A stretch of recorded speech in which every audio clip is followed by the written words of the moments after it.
Hey everyone, I'm Kay Sagan. Now, as with most aspects of the Superman mythos, Alan Moore addressed the distaff counterpart in his run on the Superman analog, Miracleman, in this case with Miraclewoman.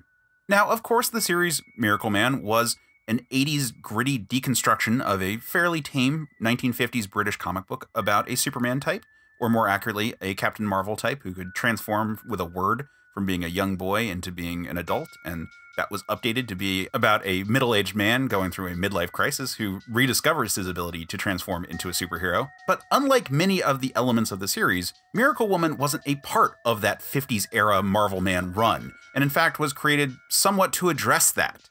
You see, while the rest of the super beings were raised in simulations of being heroes, hers was a terrible cycle of sexual abuse and debasement. Miraclewoman was Avril Lear. Like the rest of the characters in the series, she was kidnapped as a teenager by the British government, experimented upon, and then placed inside of a simulation by the evil Dr. Emil Gargunza. However, while Mike Moran, Dickie Dauntless, and Johnny Bates were all together in one simulation, she was off on her own alongside a dog and Terrence Rebek, and that simulation was being used more for, shall we say, off-the-book experiments, and it's the one where things got weird. After years of being Gargunza's plaything, she was only finally released alongside the main trio of Miracleman, Young Miracleman, and Kid Miracleman in order to stop Rebek, who had escaped from the simulation in his young Nasty Man form and was wreaking havoc as a superpowered being in what was ostensibly the real world. As a result, she did meet all of the other characters prior to the nuclear engagement that attempted to wipe them out. And as with Mike Moran and Johnny Bates, she survived. We are then introduced to her in the present day when the Keys, the aliens whose technology the British government used to create the Miracle family, finally come looking for their lost ship. At the time, she's made a life for herself as Dr. McCarthy, but spotting the Keys attempting to locate her, she makes an explosive escape before revealing herself when those same aliens come for Miracleman and for his daughter, Winter. Her sudden appearance causes the encounter with the Keys to become a stalemate, eventually ending with all of them traveling to the Keys' homeworld, alongside their alien rivals, the Warpsmiths. She was better with her powers than Miracleman, a recurring theme, and once she had revealed herself to him after his own emergence in society, she quickly usurped the role of mate from his wife Liz.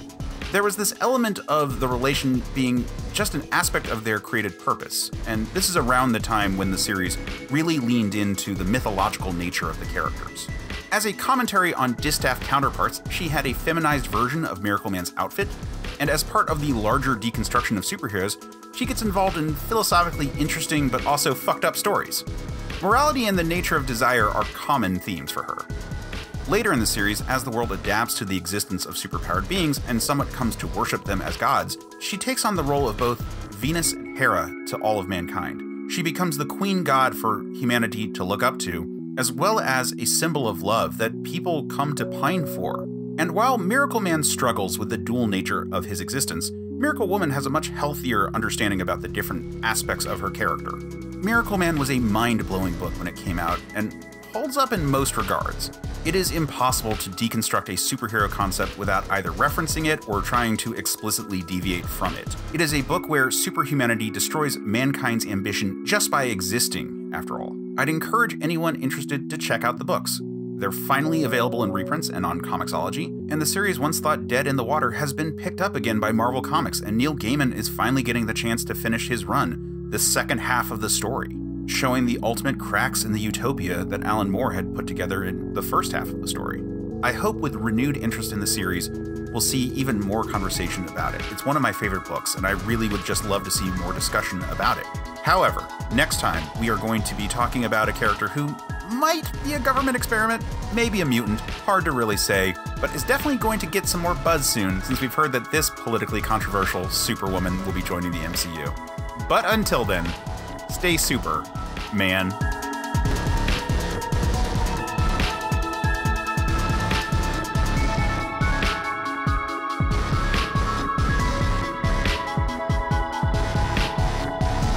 Hey, this is the part of the video where I thank you for watching and ask that you do all the YouTube stuff. You know, like, subscribe, leave comments. These all help the channel grow.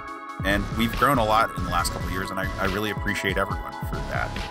If you liked listening to me talk about Superman type stuff, you should check out the podcast that goes along with it.